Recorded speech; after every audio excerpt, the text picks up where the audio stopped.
les chants grégoriens tels qu'on les connaît aujourd'hui, en effet, ils sont imprimés ou édités par les moines de Solesmes au début du XXe siècle, mais quand les moines de Solesmes ont commencé à travailler sur le répertoire, il faut remonter vers le milieu du XIXe siècle.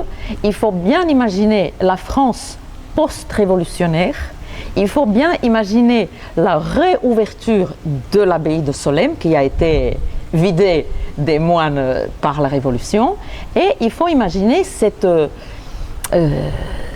énergie du XIXe siècle qui va de pair avec Viollet-le-Duc dans l'architecture, où on a réinventé un nouveau Moyen-Âge. Le chant de Solesmes, en effet, il a dû répondre à beaucoup de questions. Il y avait une assez grande communauté de moines. Donc on prend un répertoire médiéval et on le fait chanter par un grand chœur de moines.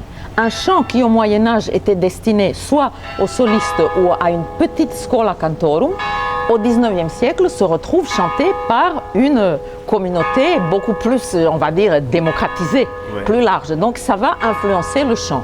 Et puis aussi, la voix d'un homme du XIXe siècle, la technique vocale que ça suppose, a laissé son empreinte sur ce style vocal.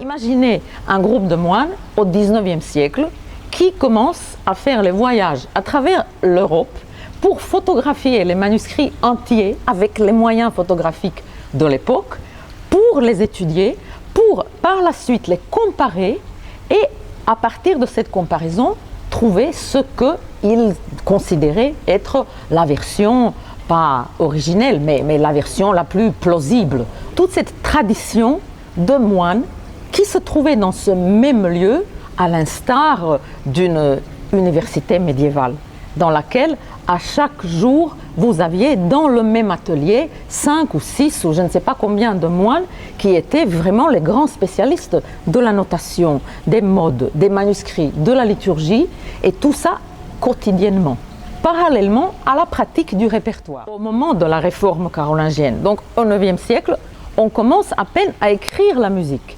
Et tout ça dans un style de notation qui n'est pas facile à lire et qui n'est pas destiné à déchiffrer. Il est destiné comme un moyen mnémotechnique aux gens qui connaissent déjà les mélodies.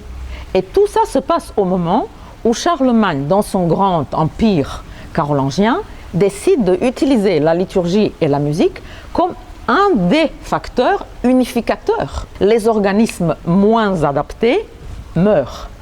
Et ceux qui s'adaptent peuvent survivre. Du coup, il y a des répertoires locaux, régionaux, qui ont survécu, comme le chant ambrosien à Milan, où certains répertoires ont survécu un peu à travers la réforme, comme des éléments dans le chant grégorien qu'on peut retrouver. Dans les dernières décennies du XXe siècle, comme on le sait bien, les musiques du monde, les world music, sont vraiment rentrés beaucoup dans les salles de concert, dans la vie musicale, dans les enregistrements, et donc aussi dans notre quête de la musique médiévale.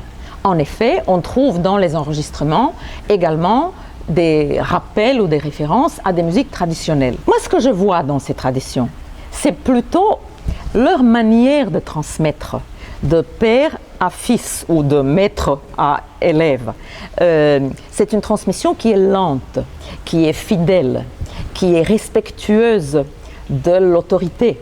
C'est une transmission qui est très liée au rituel. Je crois que c'est plutôt ça que nous pouvons regarder et qui peut nous inspirer aujourd'hui. Justement, pour ne pas tomber dans l'ennui d'un côté ou dans le kitsch de l'autre côté, je crois que nous devons faire confiance à deux choses. D'un côté, c'est le texte que nous chantons. Il faut le dire, il faut le comprendre, je pourrais même dire il faut le digérer, il faut qu'il vienne de nous.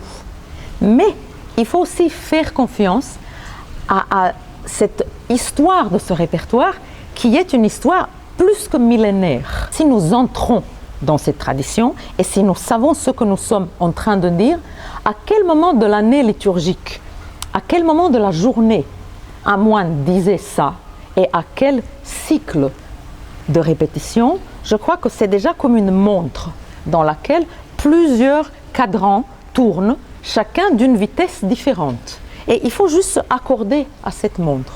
Ne rien chercher d'inventer nous. Les traditions musicales, les traditions vocales d'un lieu à l'autre n'ont pas été identiques. Je crois que cette diversité a existé dès le départ.